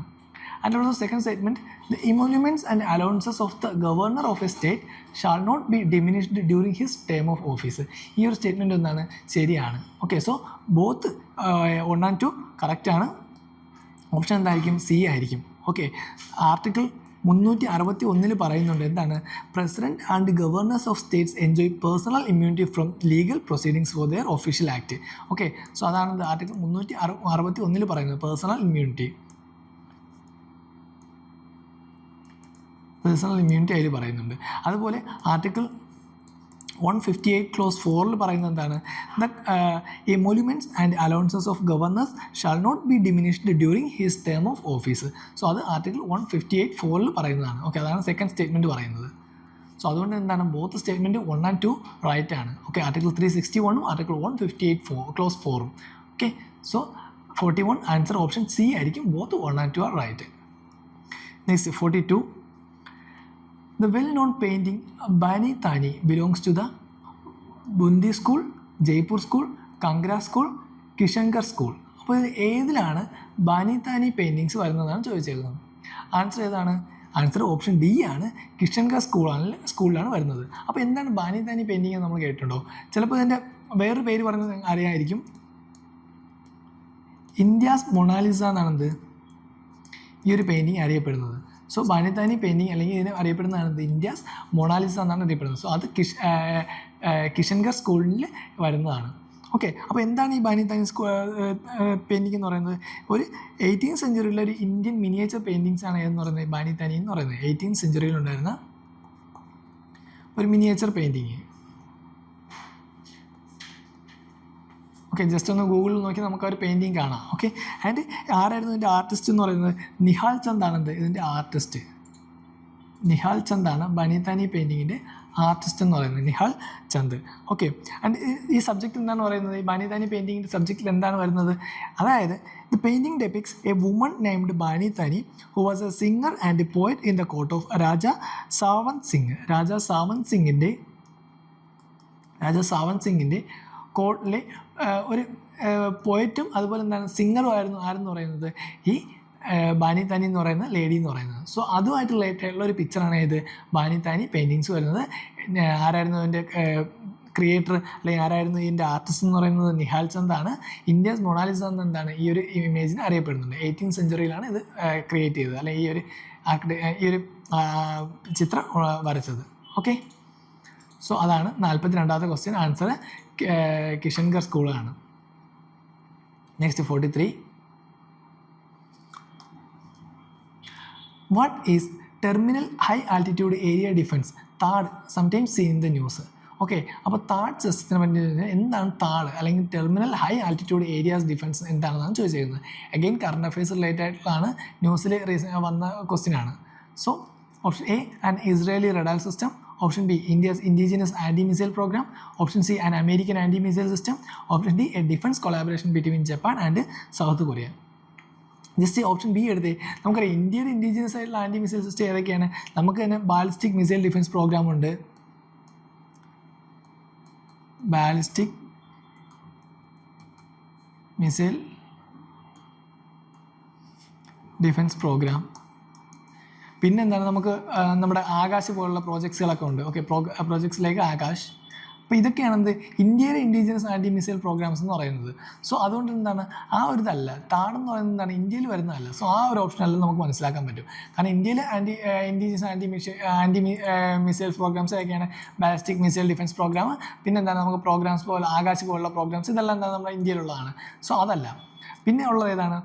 American anti missile system. Okay, so അതാണ് എന്ത് റൈറ്റ് ആയിട്ടുള്ള ആൻസർ. ഓപ്ഷൻ സി ആണ് ഇത് റൈറ്റ് ആയിട്ടുള്ള ആൻസർ എന്ന് പറയുന്നത്. അപ്പോൾ താഴെന്ന് പറയുന്നത് എന്താണ്? It's an highly advanced transportable anti ballistic missile defence system developed by US ആണ്. ഓക്കെ, ബാലിസ്റ്റിക് മിസൈൽ സിസ്റ്റമാണ്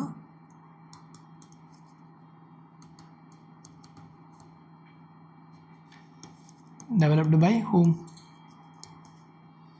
ബൈ US ആണ്. സോ അതുകൊണ്ട് എന്താണ് അമേരിക്കൻ ആൻറ്റി മിസൈൽ സിസ്റ്റമാണ് താടെന്ന് പറയുന്നത്. സോ ആൻസർ ഓപ്ഷൻ സി ആണ്. താടെന്ന് പറഞ്ഞാൽ terminal high altitude area defence എന്ന് വെച്ചാൽ എന്താണ്? It's an highly advanced transportable anti ballistic missile system created by US. Okay, next 44ാമത്തെ question. With reference to the cultural history of India, consider the following statements. Most of the Tyagaraja Kirtis are devotional songs in praise of Lord Krishna. Second statement, Tyagaraja created several new ragas. Third statement, Annamacharya and Tyagaraja are contemporaries. Fourth one, Annamacharya Kirtanas are devotional songs in praise of Lord Venkateshwara. So which of the statements given above are correct? 1 and 3 only, 2 and 4 only, 1, 2, 3, 2, 3, 4. അപ്പോൾ നമുക്കിതിൽ ഏറ്റവും accurate ആയിട്ട് ശരിയാവാൻ chance ഉള്ള ഏതൊക്കെയാണെന്ന് നോക്കാം. നമുക്കറിയാം ത്യാഗരാജ ആയാലും അന്നമാചാര്യ ആയാലും രണ്ടുപേരും എന്താണ് ഡിവോഷണൽ സോങ്സ് ആയാലും അല്ലെങ്കിൽ എന്താണ് മ്യൂസിക് കമ്പോസേഴ്സാണ്. ഓക്കെ, സോ സെക്കൻഡ് സ്റ്റേറ്റ്മെൻറ്റ് നോക്കി, Tyagaraja created several new ragas. Tyagaraja എന്താണ് സെവറൽ ന്യൂ രാഗാസ് ക്രിയേറ്റ് ചെയ്തിട്ടുണ്ടെന്നാണ് പറയുന്നത്. സോ അത് ശരിയാവാനുള്ള ചാൻസ് വളരെ കൂടുതലാണ്. കാരണം എന്തായാലും ഒരു മ്യൂസിക് കമ്പോസർ ആകുമ്പോൾ എന്താണ് പുതിയ രാഗങ്ങൾ കമ്പോസ് ചെയ്തിട്ടുണ്ടായിരിക്കും. സോ രണ്ടാമത്തെ സ്റ്റേറ്റ്മെൻറ്റ് ശരിയാണ്. അപ്പോൾ നമുക്ക് ഏതൊക്കെ എലിമിനേറ്റ് ചെയ്യാം? എ എലിമിനേറ്റ് ചെയ്യാനായിട്ട് പറ്റും. പിന്നെ ത്യാഗരാജ കീർത്തനങ്ങളെ പറ്റി അല്ലെങ്കിൽ അദ്ദേഹത്തിൻ്റെ ആ ഒരു എന്താണ് കംപ്രൈസുകളും അല്ലെങ്കിൽ എന്താണ് അദ്ദേഹം മ്യൂസിക് കമ്പോസ് ചെയ്യുന്ന കാര്യങ്ങളെ പറ്റിയൊക്കെ അറിയാമെങ്കിൽ നമുക്ക് എന്ത് മനസ്സിലാക്കും? അദ്ദേഹത്തിൻ്റെ സോങ്സ് ലോർഡ് കൃഷ്ണനെ പ്രൈസ് ചെയ്തിട്ടുള്ള ആയിരുന്നില്ല. ഓക്കെ, നമ്മളിപ്പോൾ മീരാബായിയൊക്കെ പറ്റി പഠിച്ചിട്ടുണ്ട്. മീരാബായിയൊക്കെ എന്ന് വെച്ചാൽ എന്താണ് ലോർഡ് കൃഷ്ണനെ പ്രൈസ് ചെയ്തിട്ടാണ് സോങ്സുകളൊക്കെ പാടുന്നതും കമ്പോസ് ചെയ്യുന്നതൊക്കെ. പക്ഷേ എന്താണ് ത്യാഗരാജാസിൻ്റെ കീർത്തനങ്ങൾ അല്ലെങ്കിൽ അദ്ദേഹത്തിൻ്റെ കമ്പോസിഷൻസ് എന്താണ് ലോർഡ് കൃഷ്ണൻ്റെ അല്ലായിരുന്നു, പകരം ആരായിരുന്നു? ലോർഡ് രാമായിരുന്നു. ലോർഡ് റാം. ഓക്കെ, രാമൻ്റെ ആയിരുന്നു അദ്ദേഹത്തിൻ്റെ കീർത്തനങ്ങൾ എന്ന് പറയുന്നത്. സോ അതുകൊണ്ട് എന്താണ് ആ ഒരു സ്റ്റേറ്റ്മെൻറ്റ് തെറ്റാണ്. അപ്പോൾ ഒന്നാമത്തെ സ്റ്റേറ്റ്മെൻറ്റ് എന്താണ്? തെറ്റാണ്. അപ്പോൾ നമുക്ക് ഏതൊക്കെ എലിമിനേറ്റ് ചെയ്യാം? സി ഓപ്ഷൻ എലിമിനേറ്റ് ചെയ്യാം. ദെൻ 2ഉം 4ഉം ഉണ്ട്, 2ഉം 3ഉം 4ഉം ഉണ്ട്. അപ്പോൾ 2ഉം 4ഉം 2ഉം 3ഉം 4ഉം ഉണ്ട്, 2ഉം 4ഉം ഉണ്ട്. അപ്പോൾ 2 ശരിയാണ്, നമ്മൾ ഓൾറെഡി കണ്ടുപിടിച്ചു. 3 എന്താണ് 4 രണ്ടിലും കോമൺ ആയിട്ടുണ്ട്. അപ്പോൾ 4ഉം എന്തായാലും ശരിയായിരിക്കും. കാരണം Annamacharya's kirtanas are devotional songs in praise of lord Venkateswara. അപ്പോൾ എന്താണ് ആ ഒരു സ്റ്റേറ്റ്മെൻറ്റും ശരിയായിരിക്കും. അപ്പോൾ 2ഉം 4ഉം ശരിയാണെന്ന് കണ്ടുപിടിച്ചു. ഇനി നമുക്ക് ഉള്ളത് ഏതാണ്? 3 ശരിയാണോ അല്ലേന്ന് മാത്രമാണ് നോക്കേണ്ടത്. അന്നമാചാര്യ ആൻഡ് ത്യാഗരാജ ആർ കണ്ടംപററീസ് എന്നാണ് പറഞ്ഞേക്കുന്നത്. അന്നമാചാര്യ എന്ന് പറഞ്ഞാൽ എന്താണ് 15th സെഞ്ച്വറിയിലാണ് അവർ ജീവിച്ചിരുന്നത്. ഓക്കെ, അതായത് ഏകദേശം 1408 അവിടെ എന്താണ് 1503 ഇതായിരുന്നു അപ്രോക്സിമേറ്റ്ലി അവരുടെ ഒരു കാലഘട്ടമായിട്ട് കൺസിഡർ ചെയ്യുന്നത് അന്നമാചാര്യയുടെ. പക്ഷേ ത്യാഗരാജയുടെ കാലഘട്ടം പറയുന്നത് എന്താണ് 18th 19th സെഞ്ച്വറി എന്നാണ് പറയുന്നത്. ഓക്കെ, 18th 19th സെഞ്ച്വറിയിലാണ് പറയപ്പെടുന്നത്. അതായത് ഏകദേശം 1767 മുതൽ 1847 ഈ ഒരു കാലഘട്ടത്താണ് ത്യാഗരാജ പറയുന്നത്. സോ അതുകൊണ്ട് എന്താണ് രണ്ടുപേരും കണ്ടംപററീസ് ആണെന്ന് പറയാനായിട്ട് പറ്റത്തില്ല. ഏകദേശം എന്താണ് നല്ല ഡിഫറൻസ് ഉണ്ട്. ഒന്ന് 15th സെഞ്ച്വറി, ഒന്ന് 18th 19th സെഞ്ച്വറിയാണ്. സോ അതുകൊണ്ട് എന്താണ് തേർഡ് സ്റ്റേറ്റ്മെൻറ്റ് അപ്പോൾ റോങ് ആണ്. അപ്പോൾ ആൻസർ ഏതായിരിക്കും? ആൻസർ ഓപ്ഷൻ ബി ആണ്, 2 and 4 ഓൺലി ആയിരിക്കും. ഓക്കെ, സോ ഫസ്റ്റ് പറയുന്നത് എന്താണ്? The vast majority of Tyagaraja kritis the written in praise of lord Rama. Okay, so lord രാമൻ്റെ പ്രൈസിലാണ് കൂടുതൽ എഴുതിയിട്ടുള്ളത്. Then Tyagaraja created several new ragas and Annamacharya and Tyagaraja are not contemporaries. Okay, രണ്ടുപേരും എന്താണ് കണ്ടംപററീസ് ആയിരുന്നില്ല. And also Annamacharya's kirtanas are devotional songs in praise of lord Venkateswara. Okay, Tirumala lord Venkateswara of Tirumala. So answer വരുന്നത് option B ആണ്, 2 and 4 only ആയിരിക്കും. സോ അതാണ് 44ാമത്തെ ക്വസ്റ്റ്യനിൽ വരുന്നത്. Next 45. Which of the following are regarded as the main features of the rule of law? Rule of ലായിലെ main features ഏതെന്നൊക്കെയാണ് ചോദിച്ചേക്കുന്നത്. Limitations of powers, equality before law, people's responsibility to the government, liberty and civil rights. Answer വരുന്നത് option A 1 and 3 only, option B 2 and 4 only, option C 1 to 4, option D 1 2 3 4. അപ്പോൾ ഇതിൽ ഏതാണ് rule of lie related ആയിട്ട് ശരിയായിട്ടുള്ള answer statement എന്നാണ് ചോദിച്ചിരുന്നത്. First rule of law വരുമ്പോൾ എന്താണ് ലിമിറ്റേഷൻ ഓഫ് പവേഴ്സ് ഉണ്ട്. ഓക്കെ, കാരണം ലിമിറ്റേഷൻ ഓഫ് പവേഴ്സ് എന്ന് പറയുന്നത് റൂൾ ഓഫ് ലോയിൽ ഇമ്പോർട്ടൻ്റ് ഉള്ള കാര്യമാണ്. അതായത് none is above the law എന്നാണ് അവിടെ പറയുന്നത്. None is above the law. So അതാണ് ഇത് ലിമിറ്റേഷൻസ് ഓഫ് പവേഴ്സിൽ വരുന്നത്. അതുപോലെ തന്നെ എന്താണ് equality before law. Okay, equality before law എന്താണ് അതിൻ്റെ പ്രധാനപ്പെട്ട ഒരു കൺസെപ്റ്റാണ്. നമുക്കറിയാം ഇക്വാലിറ്റി ബിഫോർ ലാ എന്ന് പറയുന്നത്. സോ അവിടെ എന്താണ് റൂൾ ഓഫ് ലാ വരുന്നുണ്ട്. കാരണം റൂൾ ഓഫ് ലായുടെ ഒരു കോർ പില്ലർ തന്നെ എന്താണ് ഇക്വാലിറ്റി ബിഫോർ ലാ എന്ന് പറയുന്നതാണ്. ഓക്കെ, റൂൾ ഓഫ് ലായിൽ ഒരു കോർ പില്ലർ എന്ന് പറയുന്നത് ഇക്വാലിറ്റി ബിഫോർ ലാ ആണ്. അതായത് ഓൾ ഇൻഡിവിജ്വൽസ് ഇപ്പോൾ അവരുടെ സ്റ്റാറ്റസ് സബ്ജക്റ്റ് ഒന്നും നമ്മൾ റിലേറ്റ് ചെയ്യേണ്ട. Okay, so all individuals regardless of status and subject to the same laws and same judicial process. Okay, so they are subject to the same law and same judicial proceedings. Okay, so അതാണ് ഇത് equality before ലായിൽ പറയുന്നത്. ഇനി മൂന്നാമത്തെ statement നോക്കി, people's responsibility to the government. Okay, people's responsibility to the government ആണ് പറയുന്നത്. ഈ rule of ലായിൽ വരുമ്പോൾ എന്താണ് പീപ്പിൾസിൻ്റെ റെസ്പോൺസിബിലിറ്റി അല്ല പറയുന്നത്, മറിച്ച് എന്താണ് ഗവൺമെൻറ് റെസ്പോൺസിബിലിറ്റി ടു പീപ്പിളാണ് പറയുന്നത്. ഓക്കെ, സോ ഈ ഒരു സ്റ്റേറ്റ്മെൻറ്റ് എന്താണ് തിരിച്ചാണ് തന്നേക്കുന്നത്. ഇതെങ്ങനെയാണ് പറയേണ്ടത്? Government's responsibility to people. Okay, so അങ്ങനെയാണ് എന്ത് ഈ ഒരു സ്റ്റേറ്റ്മെൻറ്റ് വരേണ്ടത്. അല്ല പീപ്പിൾസ് റെസ്പോൺസിബിലിറ്റി ടു ഗവൺമെൻറ് അല്ല വരുന്നത്. റൂൾ ഓഫ് ലോ വരുമ്പോൾ എന്താണ് അവിടെ ഗവൺമെൻറ് റെസ്പോൺസിബിലിറ്റിയാണ് വരേണ്ടത്. കാരണം പീപ്പിൾസിൻ്റെ റെസ്പോൺസിബിലിറ്റി അല്ല വരേണ്ടത്. സോ അതുകൊണ്ട് എന്താ ആ ഒരു സ്റ്റേറ്റ്മെൻറ്റ് തിരിച്ചാണ് തന്നേക്കുന്നത്. അപ്പോൾ മൂന്നാമത്തെ സ്റ്റേറ്റ്മെൻറ്റ് തെറ്റാണ്. And also finally liberty and civil rights, അതും എന്താണ് റൂൾ ഓഫ് ലോയിൽ ഉള്ളതാണ്. ഓക്കെ, ഇൻഡിവിജ്വൽസിൻ്റെ ലിബർട്ടി അതുപോലെ എന്താണ് സിവിൽ റൈറ്റ്സും ഒക്കെ പ്രൊട്ടക്ട് ചെയ്യേണ്ട അത്യാവശ്യമാണ്. സോ അതും റൂൾ ഓഫ് ലോയിൽ വരുന്നതാണ്. സോ ആൻസർ ഏതാണ് 1, 2 and 4. ഓപ്ഷൻ ഏതാണ് വരുന്നത്? ഓപ്ഷൻ സി ആണ് വരുന്നത്. 1, 2 and 4 ഓൺലി. ഓക്കെ, 3 വരത്തില്ല. കാരണം അതെന്താണ് തിരിച്ചാണ് വന്നേക്കുന്നത്. ഗവൺമെൻറ്റ്സ് റെസ്പോൺസിബിലിറ്റി ടു പീപ്പിൾ ആണ് വരേണ്ടത്, അല്ല പീപ്പിൾസ് റെസ്പോൺസിബിലിറ്റി ടു ഗവൺമെൻറ് അല്ല വരേണ്ടത്. Okay, so rule of law വരുമ്പോൾ ഏതൊക്കെയാണ് ലിമിറ്റേഷൻസ് ഓഫ് പവർ വരുന്നുണ്ട്. കാരണം none is above the law ആണ്. ദെൻ ഈക്വാലിറ്റി ബിഫോർ ലോ, അത് റൂൾ ഓഫ് ലോ ഒരു കോർ പില്ലറാണ് പറയുന്നത്. കാരണം എന്താണ് എല്ലാവരും ഈക്വലായിരിക്കും, എല്ലാവർക്കും എന്താണ് same law and same judicial proceedings ആയിരിക്കും ഉണ്ടാകുന്നത്. ആൻഡ് ഓൾസോ തേർഡ് വരുന്നത് പീപ്പിൾസ് റെസ്പോൺസിബിലിറ്റി ടു ഗവൺമെൻറ് എന്ന് പറഞ്ഞേക്കുന്നത് അത് റോങ് ആണ്. കാരണം ഗവൺമെൻറ്റ്സ് റെസ്പോൺസിബിലിറ്റി ടു പീപ്പിൾ ആണ് വരുന്നത്. Then fourth liberty and civil rights, it's normally ആളുകൾക്ക് എന്താണ് കിട്ടേണ്ടതാണ്. സോ അതാണ് ആൻസർ. അപ്പോൾ ഓപ്ഷൻ സി ആണ് 1, 2 and 4 ഓൺലി ആയിരിക്കും. Next 46. Which one of the following statements correctly describes the meaning of legal tender money? Okay, legal tender money എന്നാണ് ചോദിച്ചേക്കുന്നത്. The money which is tendered in courts of law to defray the fee of legal cases. The money which a creditor is under compulsion to accept in settlements of his clients. C. The bank money in the form of checks, draft, bills of exchange, etc. Option D the metallic money in circulation in a country. നമുക്കറിയാം എന്താണ് legal tender എന്ന് വെച്ചാൽ. Legal tender എന്ന് വെച്ചാൽ ഒരു രാജ്യത്ത്, ഇപ്പോൾ India എടുക്കുന്നത് എന്താണ്, നമ്മുടെ രാജ്യത്ത് കമ്പൽസറി ആയിട്ട് നമ്മൾ അക്സെപ്റ്റ് ചെയ്യേണ്ട മണി. ഇപ്പോൾ എന്താണ് ഞാനൊരു പൈസ കൊടുത്താൽ അതെന്തായിരിക്കും കമ്പൽസറി ആയിട്ട് അക്സെപ്റ്റ് ചെയ്യുന്നെങ്കിൽ, ലീഗൽ ടെൻഡർ ആണെങ്കിൽ അത് നമ്മൾ കമ്പൽസറി ആയിട്ട് അക്സെപ്റ്റ് ചെയ്തേ പറ്റും. അങ്ങനത്തെ മണി എന്താണ് ലീഗൽ ടെൻഡർ എന്ന് പറയുന്നത്. അപ്പോൾ ഇവിടെ നമ്മൾ നോക്കി ഏത് ഓപ്ഷനായിട്ടാണ് ഏറ്റവും ആക്യുറേറ്റ് ആയിട്ട് വരുന്നത്? ഓപ്ഷൻ ബി നോക്കി. The money which a creditor is under compulsion to accept in settlement of his claims. Okay, ആ ഒരു പൈസ കൊടുക്കുമ്പോൾ എന്താണ് അത് പറ്റത്തില്ല എന്ന് പറയാനായിട്ട് പറ്റത്തില്ല ലീഗൽ ടെൻഡർ ഓഫ് മണി. ഞാനിപ്പോൾ എന്താണ് 10 രൂപയുടെ നോട്ട് കൊടുത്താൽ ഈ 10 രൂപ എടുക്കത്തില്ല എന്ന് അവർക്ക് പറയാനായിട്ട് പറ്റത്തില്ല. കാരണം 10 രൂപ എന്ന് പറയുന്നത് ഇന്ത്യയിൽ ലീഗൽ ടെൻഡർ ആണ്. സോ അതുകൊണ്ട് എന്താണ് അതായിരിക്കും ഓപ്ഷൻ ബി ആണ് ഇത് ആക്യുറേറ്റ് ആയിട്ട് വരുന്നത്. Okay, the money which a creditor is under compulsion to accept in settlement of his claims. Okay, നമ്മുടെ ബേസിക് എക്കണോമിക്സിൽ വരുന്നതാണ്. നമ്മൾ വായിക്കുമ്പോൾ തന്നെ മനസ്സിലാവണം എക്കണോമിക്സിലെ ഓരോ ഇമ്പോർട്ടൻ്റ് ആയിട്ടുള്ള ഇതുപോലുള്ള കുറച്ച് വേർഡ്സ് ഒക്കെ ഉണ്ട്. അപ്പോൾ ലീഗൽ ടെൻഡർ ഓഫ് മണി എന്ന് പറയുന്നത് ബേസിക് എക്കണോമിക്സിൽ വരുന്നതാണ്. നമ്മൾ വായിച്ചിരുന്ന സുഖമായിട്ട് നമുക്ക് എന്താണ് ആ ഒരു ക്വസ്റ്റിൻ്റെ ആൻസർ എഴുതാനായിട്ട് പറ്റും. Okay, so any official medium of payments ആണ്. അതെന്താണ് കറൻസി ആവാം, കോയിൻസ് ആവാം. സോ അത് എന്താണ് ഈ ക്രെഡിറ്റർ അക്സെപ്റ്റ് ചെയ്തേക്കണം.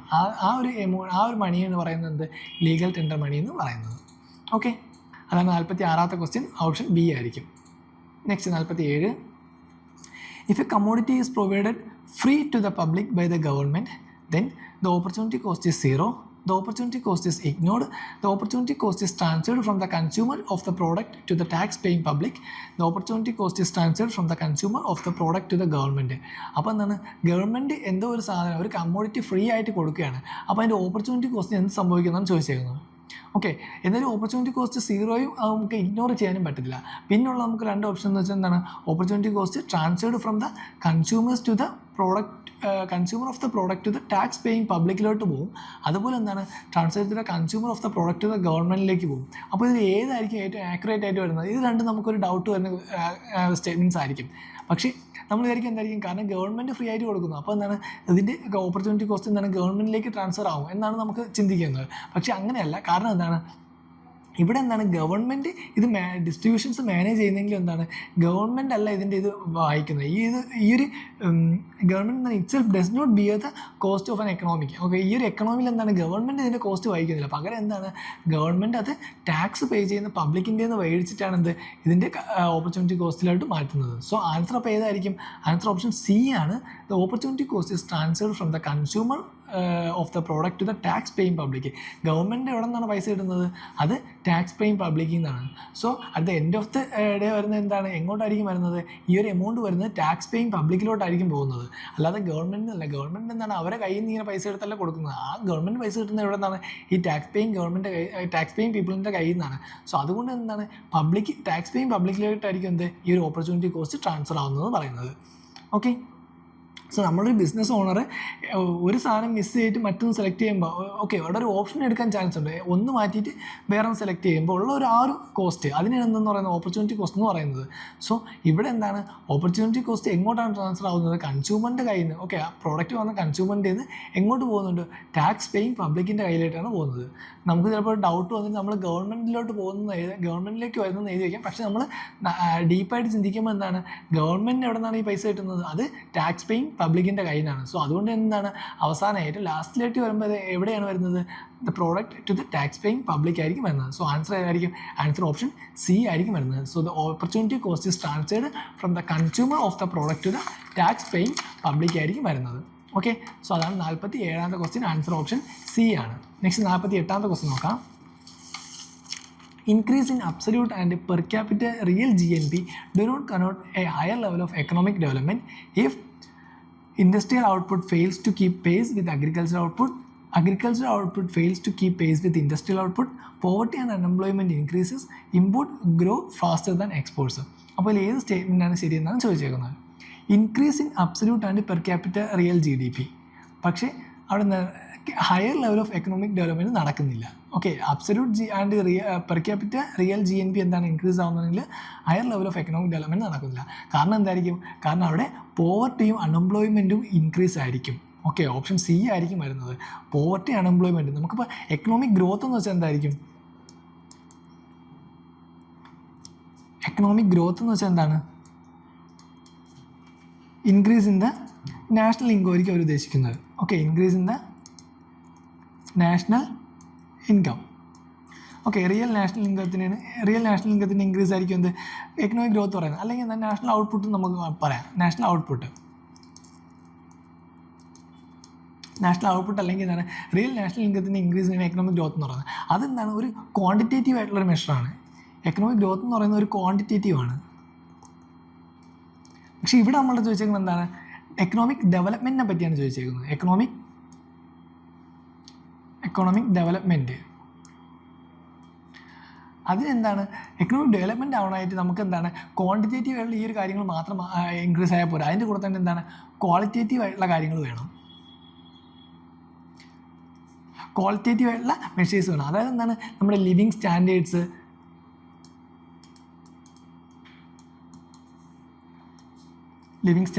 Quality of life. അപ്പോൾ ഇതിനൊക്കെയാണ് എന്തെന്ന് പറയുന്നത് എക്കണോമിക് ഡെവലപ്മെൻറ്റ് എന്ന് പറയുന്നത്. അപ്പോൾ എക്കണോമിക് ഗ്രോത്ത് വേറെ, എക്കണോമിക് ഡെവലപ്മെൻറ്റ് വേറെ. എക്കണോമിക് ഗ്രോത്തിലാണെങ്കിൽ നമ്മൾ എന്ത് നോക്കുക? റിയൽ നാഷണൽ ഇൻകത്തിൻ്റെ ഇൻക്രീസ്, അതുപോലെ തന്നെ അല്ലെങ്കിൽ നാഷണൽ ഔട്ട്പുട്ടിൻ്റെ ഇൻക്രീസ്, ഇത് മാത്രം നമുക്ക് നോക്കിയാൽ മതി. അതൊരു ക്വാണ്ടിറ്റേറ്റീവ് ആയിട്ടുള്ള മെഷറാണ്. പക്ഷേ എക്കണോമിക് ഡെവലപ്മെൻറ്റിൻ്റെ കാര്യം പറയുമ്പോൾ എന്താണ്? അവിടെ ഒരു ക്വാളിറ്റേറ്റീവ് ആയിട്ടുള്ള മെഷറാണ്. അപ്പം നമ്മുടെ ലൈഫ് സ്റ്റൈൽ നോക്കുക, എങ്ങനെയൊക്കെ നമ്മുടെ ലൈഫ് പോകുന്നുണ്ട്, അതിൻ്റെ ക്വാളിറ്റി എത്രത്തോളം ഉണ്ട്, നമ്മുടെ ലിവിങ് സ്റ്റാൻഡേർഡ് എങ്ങനെയാണ്, അതും കൂടെയൊക്കെ എന്താണ് കൺസിഡർ ചെയ്യേണ്ടി വരും. Okay, so if the GNP and per capita are rising but poverty and unemployment are also increasing, that it indicates that the benefits of economic growth, okay, economic growthൻ്റെ benefits എന്താണ്? General പബ്ലിക്കിലേക്ക് എത്തുന്നില്ല എന്നാണ് അതിൻ്റെ meaning. Okay, സാറിന് absolute and per capita real GNP increase ആവുന്നുണ്ട്, അതേപോലെ poverty അൺഎംപ്ലോയ്മെൻറ്റും increase ആവുകയാണ്. രണ്ടും ഒരേ ടൈമിൽ ഇൻക്രീസ് ആവുന്നെങ്കിൽ എന്താണ് അതിൻ്റെ എഫക്റ്റ് അല്ലെങ്കിൽ എന്താണ് എക്കണോമിക് ബെനിഫിറ്റ് പ്രോപ്പറായിട്ട് ജനങ്ങളിലേക്ക് എത്തുന്നില്ല, ജനറൽ പബ്ലിക്കിലേക്ക് എന്താണ് എക്കണോമിക് ബെനിഫിറ്റ് എത്തുന്നില്ല എന്നാണ് അതിൻ്റെ മീനിങ് വരുന്നത്. ഓക്കെ, സോ ഇവിടെ ആൻസർ ഏതാണ്? ആൻസർ ഓപ്ഷൻ സി ആണ്. പോവർട്ടി ആൻഡ് അൺഎംപ്ലോയ്മെൻറ്റ് ഇൻക്രീസസ് ആയിരിക്കും. Next 49. Consider the following statements. Human capital formation as a concept is better explained in terms of process which enables, first one, individuals of a country to accumulate more capital, increasing the knowledge, skill levels and capacities of the people of the country. C, accumulation of tangible wealth. Fourth statement, accumulation of intangible wealth. Which of the statements given above are correct? 1, 2, 2 only, 2 and 4, 1, 3, 4. അപ്പോൾ ഇതിൽ ഏതൊക്കെ സ്റ്റേറ്റ്മെൻറ്റാണ് ശരിയെന്നാണ് ചോദിച്ചേക്കുന്നത്. ഇവിടെ ചോദിച്ചേക്കുന്നത് എന്താണ്? Human ക്യാപിറ്റലാണ് ചോദിച്ചത്. Human capital എന്ന് വെച്ചാൽ അതിൽ എന്തൊക്കെയാണ് വരുന്നത്? ഇൻടാഞ്ചിബിൾ ആയിട്ടുള്ള വെൽത്ത് വരുന്നുണ്ട്. ഓക്കെ, കാരണം ഇൻടാഞ്ചിബിൾ ആയിട്ടുള്ളതും അതുപോലെ എന്താണ് നമ്മുടെ നോളജ്, അതുപോലെ സ്കിൽ ഡെവലപ്പ്, ഇതൊക്കെയാണ് ഹ്യൂമൻ ക്യാപിറ്റൽ എന്ന് പറയുന്നത്. ഓക്കെ, മറ്റതെല്ലാം എന്താണ് ഫിസിക്കൽ ക്യാപിറ്റലാണ് വരുന്നത്. ഇപ്പോൾ എന്താണ് ഒരു individual of a country to accumulate more capital ഇതെന്ന് പറയുന്നത് എന്താണ് ഫിസിക്കൽ ക്യാപിറ്റലാണ്. അതുപോലെ ടാഞ്ചിബിൾ വെൽത്ത് എന്താണ് ഫിസിക്കൽ ക്യാപിറ്റലാണ്. പക്ഷേ knowledge, skill, capacity of people ഇതെല്ലാം എന്താണ് നമ്മുടെ ഇൻടാഞ്ചിബിളും അതുപോലെ എന്താണ് ഹ്യൂമൻ ക്യാപിറ്റലാണ് വരുന്നത്. സോ ഏതൊക്കെയായിരിക്കും 2ഉം 4ഉം ആയിരിക്കും ഏതിൽ വരുന്നത് ഹ്യൂമൻ ക്യാപിറ്റലിൻ്റെ ഫോർമേഷനിൽ ഇമ്പോർട്ടൻ്റ് ആയിട്ട് വരുന്നത്. Okay, so answer option C ആയിരിക്കും 2 and 4 ആയിരിക്കും. Okay, so increasing the knowledge, skill levels and capacity of the people of the country. നമുക്കറിയാം ഹ്യൂമൻ ക്യാപിറ്റൽ എന്ന് വെച്ചാൽ എന്തായിരിക്കും, അത് ഇൻടാഞ്ചിബിൾ ആൻഡ് കുറച്ച് നോളജ്, സ്കിൽസ് ഇതുപോലുള്ള കാര്യങ്ങളായിരിക്കും. നമുക്ക് എന്തായിരിക്കും അവിടെ ഒരു ഫിസിക്കൽ അസറ്റ്സ് കാണത്തില്ല. സോ അതുകൊണ്ട് 2ഉം 4ഉം അക്യുമുലേഷൻ ഓഫ് ഇൻടാഞ്ചിബിൾ വെൽത്തും അതുപോലെ increasing the knowledge, skill level and capacity of the people of the country ആയിരിക്കും ഏത് ആൻസർ ആയിട്ട് വരുന്നത് ഹ്യൂമൻ ക്യാപിറ്റൽ ഫോർമേഷനിൽ വരുന്നത്. 1ഉം 3ഉം എന്താണ്, അത് ഫിസിക്കൽ ക്യാപിറ്റലാണ്. Okay, human capital is not about people. Okay, അല്ലെങ്കിൽ എന്താണ് ഫിസിക്കൽ അസറ്റ്സ് പോലുള്ള കാര്യങ്ങളല്ല ഹ്യൂമൻ ക്യാപിറ്റൽ പറയുന്നത്. ഹ്യൂമൻ ക്യാപിറ്റൽ എന്ന് പറയുന്നത് ഇറ്റ്സ് അബൌട്ട് പീപ്പിൾ ആണ്. Okay, not about the physical or financial assets. So answer option 2 and 4 ആയിരിക്കും.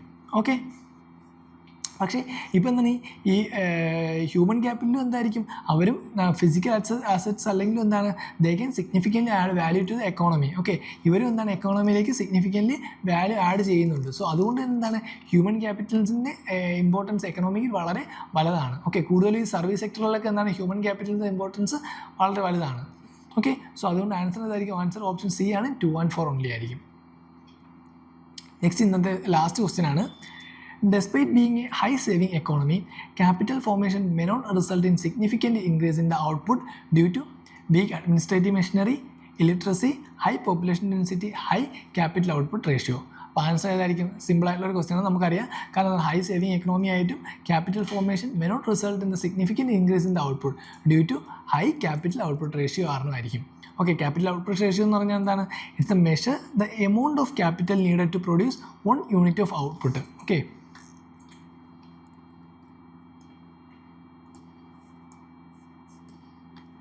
amount of capital needed to produce 1 unit of output. So അതാണെന്ന് പറയുന്നത് capital output ratio എന്ന് പറയുന്നത്. Okay, so നമ്മുടെ എന്താണ് ഹൈ സേവിങ് എക്കണോമി ആയാലും എന്താണ് ക്യാപിറ്റൽ ഔട്ട്പുട്ട് റേഷ്യോ കറക്റ്റ് അല്ലെങ്കിൽ, okay, if the capital is used inefficiently, okay, capital inefficiently ആയിട്ട് യൂസ് ചെയ്യുന്നെങ്കിൽ, അതായത് ഹൈ റേഷ്യോയിൽ യൂസ് ചെയ്യുന്നെങ്കിൽ, ക്യാപിറ്റൽ ഹൈ റേഷ്യോയിലാണ് യൂസ് ചെയ്യുന്നതെങ്കിൽ, ഓക്കെ, എന്തായിരിക്കും the resulting increases in actual output will be low ആയിരിക്കും. ഓക്കെ, സോ ആക്ച്വൽ ഔട്ട്പുട്ട് അവിടെ എന്തായിരിക്കും, നോർമലി ലോ ആയിരിക്കും. ആക്ച്വൽ ഔട്ട്പുട്ട് എപ്പോഴും കുറവായിരിക്കും. സോ അതുകൊണ്ട് എന്താണ്, despite being a high saving economy, capital formation may not result in significant increase in output due to high capital output ratio ആയിരിക്കും. Okay, so answer option D ആയിരിക്കും. അപ്പോൾ ഇന്നത്തെ 25 questions നമ്മൾ complete ചെയ്തിട്ടുണ്ട്. അപ്പോൾ ഇതിൽ എന്തെങ്കിലും ഡൗട്ട്സ് ഉണ്ടെങ്കിൽ നിങ്ങൾക്ക് താഴത്തെ കമൻറ്റ് ബോക്സിൽ ചോദിക്കാവുന്നതാണ്. നെക്സ്റ്റ് സെക്ഷനിൽ നമ്മൾ നെക്സ്റ്റ് 25 ക്വസ്റ്റ്യൻസ് ആയിരിക്കും ഡിസ്കസ് ചെയ്യുന്നത്. Okay, thank you. We offer well-equipped reading rooms for students. Reading room and premium reading room. Our facilities are comfortable and executive chairs, in-built lockers, Wi-Fi, newspapers, periodicals, and a fully air-conditioned, peaceful environment and CCTV secured. Additional facilities include clean drinking water, a separate lunch area, and a game zone, chess and carom, for relaxation. For admission, contact us on 9094485485 Trivandrum.